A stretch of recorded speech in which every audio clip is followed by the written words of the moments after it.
আমাদের আমিরে জামাতকে ঠান্ডা মাথায় খুন করেছে খুনিরা। তার রক্ত ভেজা দেহ এই পাবনার মাটিতে আমরা আমানত রেখেছি।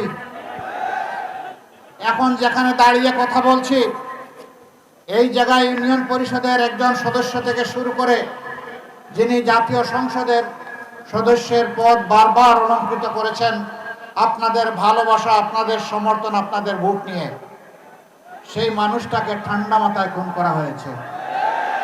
যিনি পাবনার উন্নয়নের উপকার ছিলেন, প্রত্যেকটা মানুষ যাকে ভালোবাসত, আর তিনি প্রত্যেকটা মানুষকে নাম ধরে ডাকতে পারতেন, সে অনন্য বৈশিষ্ট্যের অধিকারী মৌলানা আব্দুস সোবহান সাহেবকেও ঠান্ডা মাথায় জেলের ভিতরে তাকে খুন করা হয়েছে। সম্মানিত পাবনাবাসী, দুটি জানাজাই আমাকে ঝুঁকি নিয়ে থাকার সুযোগ আল্লাহ তাআলা দান করেছিলেন। সেদিন চোখের পানিতে আমরা আমাদের দুই কলিজার টুকরাকে পাবনার মাটিতে রেখে গিয়েছিলাম। আজ আমি আপনাদের সামনে দাঁড়িয়েছি। তারা যে আকাঙ্ক্ষা নিয়ে দুনিয়া থেকে বিদায় নিয়েছেন, শহীদ হয়েছেন, সেই আকাঙ্ক্ষা বাস্তবায়নের প্রতিশ্রুতি নিয়ে আমি দাঁড়িয়েছি।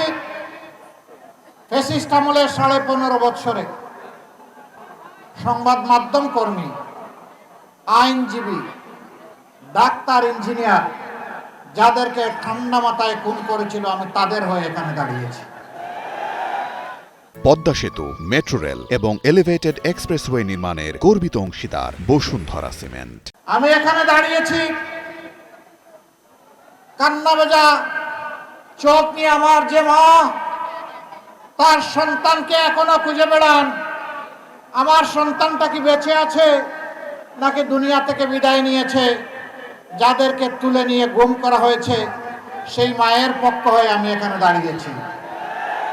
আমি এখানে দাঁড়িয়েছি আমার সেই বোনের পক্ষে, যে যৌবনে তার স্বামী হারিয়ে কচি সন্তানদেরকে বুকে জড়িয়ে আজও কান্নাকাটি করে নিজের মনকে সান্ত্বনা দিতে পারে না।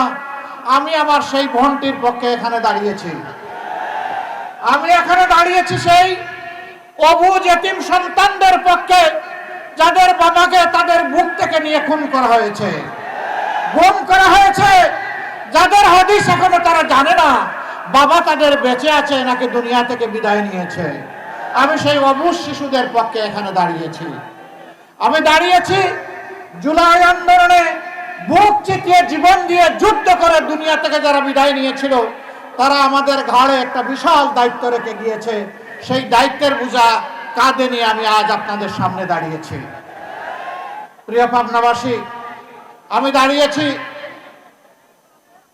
স্বৈর শাসনের বিরুদ্ধে যুদ্ধ করে যারা আহত হয়েছে, পঙ্গু হয়েছে, চোখ হারিয়েছে, পা হারিয়েছে, মেরুদণ্ডে আঘাত পেয়ে হাসপাতালের বেডে কিংবা নিজের বাড়ির বিছনায় অবশ হয়ে পড়ে আছে, আজ আমি তাদের হয়ে এখানে দাঁড়িয়েছি।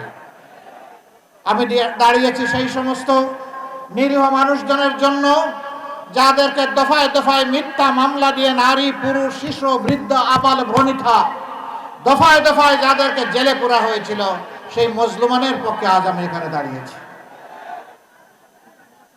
আমরা কি চাই সেই ফ্যাসিবাদ আবার বাংলাদেশে ফিরে আসুক?